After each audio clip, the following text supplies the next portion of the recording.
All right, so we're talking about Vic Mignogna again, and this time we're talking about the lie that is KickVic, and a lot of it comes from this. So there's a lot of stuff. Some of this is speculation and theory. Had a really good live stream last night with that umbrella guy where we just kind of stumbled on some stuff. So I'll make a video out of it and go over it here, and we can talk about it a little bit for those that weren't there. And also going to stream tonight with him again, and we're going to keep going over this. But this is like the KickVic master list. So I got sent the link to their Google Doc and quickly and promptly downloaded it into a Word file so I could have a copy. And this is what they use for kind of collecting things, right? They've got pretty much everything that's come out from the hashtag. So they got recommend viewings, heavily recommended, which is the legal breakdown video, major articles. So the Funimation firing isn't on here, but the Ruby one is. So I would imagine today's version probably has that. Professional accusations, support, and corroboration. So every one of these, when you click on them, will take you to someone that works in the anime industry, right? You've got Chris Sabat right here. Also, Sean Shamil, the tweets he's been liking, his coworkers basically, and his peers and colleagues, throwing him under the bus. Every time someone does, they add it to this list. And we have personal accounts, big and small.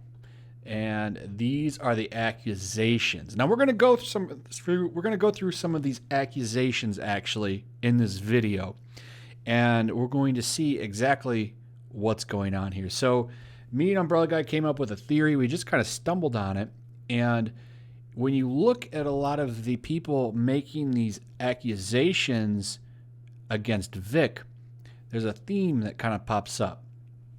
All of them popped up, the majority of them, from the time that Dragon Ball Super dropped in American theaters and now. And there was a common running theme with all of these accounts.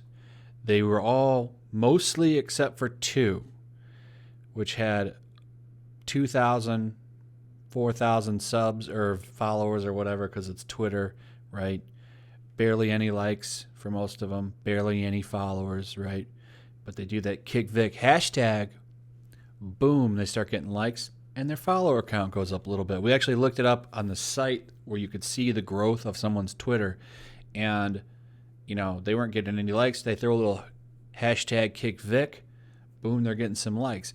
And the other thing that was there is the majority of the stories for people that are coming out against him are, I was talking to a friend, oh, the rumors are there, or I was at the store one time and I saw this.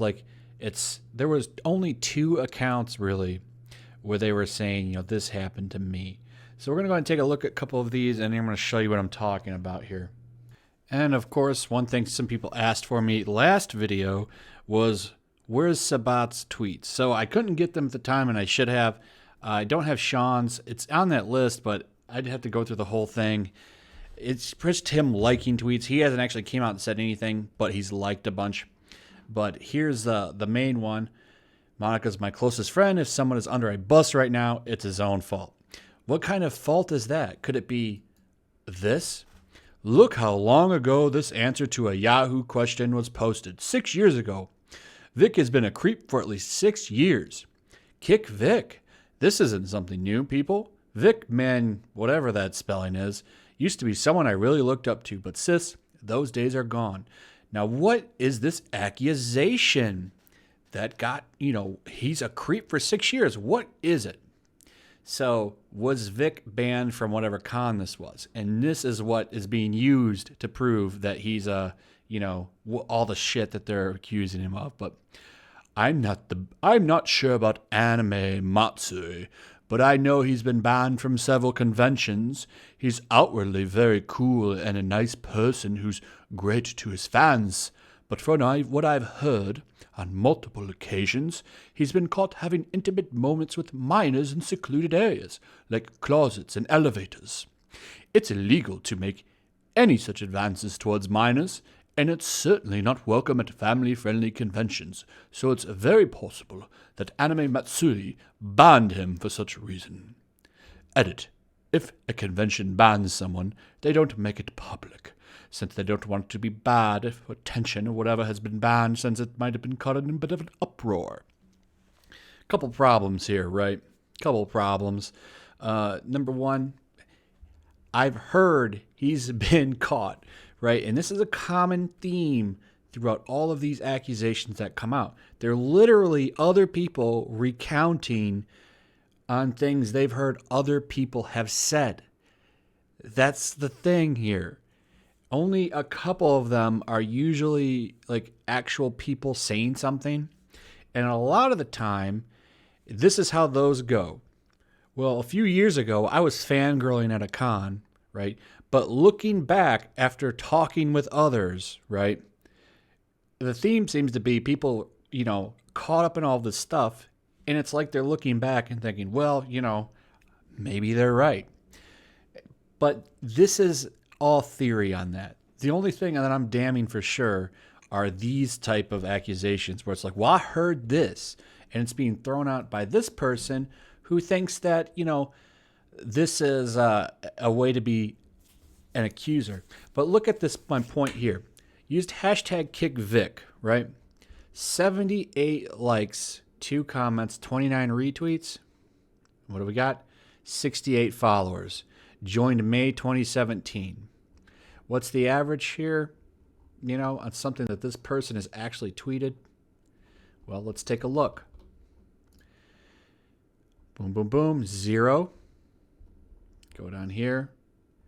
And barely anything.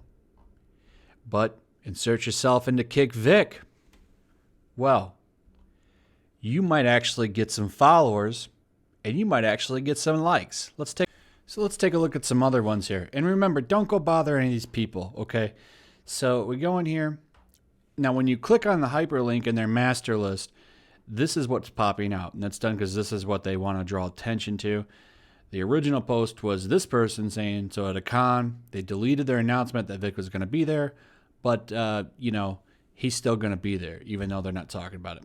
So this is the accusation that they're taking as evidence. It's like, oh yeah, I remember commenting on that post and seeing so many people's stories about him. There were a lot of recommends that were local WA people that I saw people recommend. I saw the Dragon Prince actors appear, and then he says, oh, someone who's been keeping up with this crap. I can't be silent anymore. And then she says, oh yeah, a week and a half ago, my friends and I started sharing first-hand accounts of his creepy behavior. Being a crappy guest to staff, him trying to fight other con guests, and cornering a girl and scaring them. And now, even more friends hurt. I'm livid. KickVic. Right? So, and of course, oh look, it's Mars Girl, the girl who called for false flagging my video because I disagreed with her. And she's getting ratioed now because she literally wants to collect boulders with Mundane Matt. False flagging me. That's the tactics they use, right? We've seen this before. So we go here. Oh, by the way, let's take a look. 230 followers. Huh. Yeah, probably picked up a couple more because of the KickVic stuff. Here's another one. I've been running around the con circuit for a while, and while I have not personally dealt with him, right, and that's the common theme that you see in just about every single one of these accusations. I've been running around the con circuit for a while, and while I have not personally dealt with him, I've heard nothing but horror stories, right? It's just a bunch of people that have heard nothing but horror stories. I don't buy that. And you know what? Apparently, I'm not the only one. As we go here to a Crunchyroll poll, and we see thoughts on Vic Mignogna's allegations. And then one vote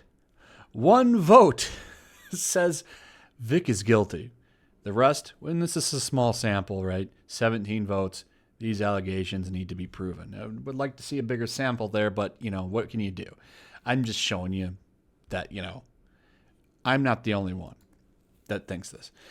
So we go back here. This is another person on the master list. Vic Mignogna's purchase for underage girls has been an open secret and the most convention community for almost 2 decades. I remember seeing Vic Creeper stories on the Cosplay F's forums on 2006. Sadly, those stories are long gone. How convenient. Or as Dan Pesos would say, what a coincidence. 29 likes, 13 retweets, and 179 followers. Do you see what I'm saying here? I mean, I've got to call it out.